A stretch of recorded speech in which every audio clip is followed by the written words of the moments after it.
Anila Batra, Hindi mistress, सरकारी senior secondary smart school Maqsooda Jalandhar से। इस अध्यापक पर्व का मैं हार्दिक स्वागत करती हूँ, क्योंकि इससे न केवल हम अध्यापक अध्यापिकाएं अपनी सहायक सामग्री को बाकी सबके साथ बांट सकेंगे, साथ ही साथ ये बच्चों के लिए भी बहुत उपयोगी होगा कि उन्हें न केवल अपने अध्यापक से बल्कि पंजाब के बाकी अध्यापकों से भी सहायक सामग्रियों के रूप में लाभान्वित TLMs प्राप्त हों। कुछ सहायक सामग्रियां मैंने बनाने का प्रयास किया है, जो आज इस वीडियो के माध्यम से मैं आपके समक्ष रखना चाहती हूँ। धन्यवाद। व्याकरण की सांप सीढ़ी। मैंने देखा है कि बच्चों को सांप सीढ़ी के खेल में बहुत ज्यादा मजा आता है, तो इस व्याकरण की सांप सीढ़ी के माध्यम से मैंने कोशिश की कि बच्चों को व्याकरण भी साथ साथ समझ में आ जाए और वो खेल खेल में सीखते भी जाएं। जैसे सही जवाब के रूप में सीढ़ी का प्रयोग किया गया है, और यदि कोई गलत व्याकरण का रूप लिखा हुआ है तो वहाँ सांप बनाया गया है, लेकिन साथ ही सांप जहाँ जाकर रुकता है, यानी सांप की पूंछ जहाँ तक जाती है, वहाँ उसका सही जवाब भी दिया गया है। तो बच्चे इस खेल में बहुत रुचि लेते हैं। आगे है पर्यायवाची शब्द। बच्चों को यदि चित्रों के माध्यम से सिखाया जाए तो बच्चे बहुत खुशी से वे चीजें सीखते हैं।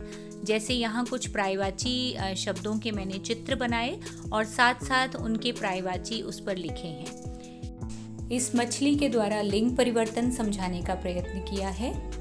इसमें ऊपर पुल्लिंग लिखे गए हैं और जब उन्हें खोला जाता है तो नीचे स्त्रीलिंग लिखे गए हैं। बच्चों के लिए यह एक मनोरंजक कार्य है। स्वर सिखाने के लिए इस डिब्बे पर मैंने स्वर और उनकी मात्राएं लिखी हैं और शब्द लिखे हैं, और बच्चों को खेल खेल में सिखाने के लिए इनके अंदर कुछ पर्चियां रखी हैं जिन पर मात्रा नहीं लगी है। वह मात्राएं हमने बच्चों से लगवानी है। संज्ञा और संज्ञा के भेद। यदि आप साधारण रूप से बच्चों को संज्ञा और उसके भेदों के बारे में समझाते हैं तो शायद वे इतना ध्यान से न सुने या उन्हें उसमें रुचि उत्पन्न ना हो। लेकिन एक पुराने कैलेंडर के ऊपर चार्ट्स लगाकर और कुछ चित्रों का प्रयोग करके मैंने इस TLM के द्वारा बच्चों को संज्ञा और उसके भेदों के बारे में जानकारी देने का प्रयास किया है। यह कैलेंडर आप बच्चों को भी सौंप सकते हैं और वे खेल खेल में मनोरंजक चित्रों के द्वारा संज्ञा और उसके भेदों के बारे में अच्छी तरह से जानकारी प्राप्त कर सकते हैं। इस विलोम घड़ी में मैंने 2 सुइयों का प्रयोग किया है, जिसमें एक सुई जो है वो शब्द की ओर इशारा करती है और दूसरी सुई हम बच्चों को कहेंगे कि वे उसके सही विलोम शब्द के ऊपर टिकाएं। तो इस तरह से बच्चे विलोम शब्द आसानी से सीख सकते हैं। साथ ही मुहावरा घड़ी भी इसी प्रकार से है, जहां एक और मुहावरे लिखे गए हैं और दूसरी ओर उनके सही अर्थ दिए गए हैं। हम बच्चों को कह सकते हैं कि वे इस खेल विधि के द्वारा मुहावरे का सही अर्थ जो है वो हमें बताएं। बच्चे बहुत प्रसन्नता से ये कार्य करते हैं। एक छोटी सी व्याकरण पुस्तिका लिखने का मैंने प्रयास किया है।